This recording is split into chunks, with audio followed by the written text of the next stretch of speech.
Hi hello సంక్రాంతికి తమిళ్లో release అయిన ఈ క్యాప్టెన్ మిల్లర్ని తెలుగులో ఈరోజు సురేష్ ప్రొడక్షన్స్ వాళ్ళు రిలీజ్ చేశారు. సో ఇంకా కథలోకి వెళ్తే ఈ కథ గురించి చెప్పాలంటే కష్టం. ఎందుకంటే హీరో ధనుష్ గారు ఏవేవో గెటప్స్ వేసుకొని ఏదేదో ఎతుకుతూ ఉంటారు. అది ఏంటి అనేది తెలియాలంటే చివర్లో తెలుస్తుంది. ఇంకా ఈ మూవీ గురించి చెప్పాలంటే పాత కథే అయినా కొత్తగా తీయాలని చేసిన ప్రయత్నమే పెద్దగా వర్కౌట్ అవ్వలేదనే చెప్పాలి. జైలర్ మూవీని ఇన్స్పిరేషన్గా తీసుకొని తీసిన సీన్స్ అయితే అంతగా ఇంపాక్ట్ చూపించలేదు. వర్గ పోరాటం గురించి కులం గురించి తీసుకొని చేసిన సీన్స్ బాగుంటాయి, కానీ సాగతీయటం వల్ల బోర్ ఫీలింగ్ ఖచ్చితంగా వస్తుంది.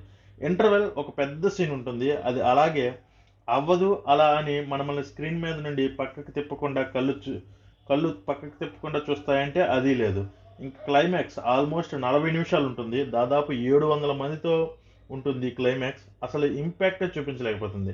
నిజం చెప్పాలంటే అసలు ఎవర్రా మీరంతా, అలాగే ఇక్కడ ఏం జరుగుతుందిరా అన్నట్లు మనకు అనిపిస్తుంది. ఇంకా క్యామియో రోల్స్ చేసిన శివన్న అలాగే సందీప్ కిషన్ గారి గురించి వాళ్ళ రోల్స్కి పెద్దగా ప్రాధాన్యం లేదనే చెప్పాలి. వాళ్ళ బదులు చిన్న వాళ్ళని తీసుకున్నా కొంచెం ఇంపాక్ట్ ఉండేదేమో అనిపిస్తుంది. అసలు శివన్నను సరిగా వాడుకోలేదనే చెప్పాలి. ఆ గెటప్ శివన్నకు కూడా సెట్ అవ్వలేదనే చెప్పాలి. సందీప్ కిషన్ గారు తన వరకు అయితే 100% వర్క్ ఇచ్చారనే చెప్పాలి. యాక్టర్ ధనుష్ గారు ఎన్నో గెటప్స్ వేసి వాటిలన్నిటిలో 100% ఇచ్చారు. సాంగ్స్ వినడంకి ఓకే, స్క్రీన్ మీద అంతగా బాగలేదనిపించింది. బీజిఎం అయితే టూ గుడ్గా ఉంది, కానీ సీన్స్ని ఎలివేట్ చేసే అంత అయితే లేదు. బట్ బీజిఎం మనం సపరేట్గా వినడానికి అయితే చాలా బాగుంటుంది. My review 2.5/5. సెకండ్ పార్ట్ కోసం లీడ్ అయితే వదిలారు. ఇంకా ఈ మూవీ రిజల్ట్ చూసి ఇస్తారో లేదో చూడాలి. Second part. We'll meet in next video. Please like, share and subscribe. Love you for watching.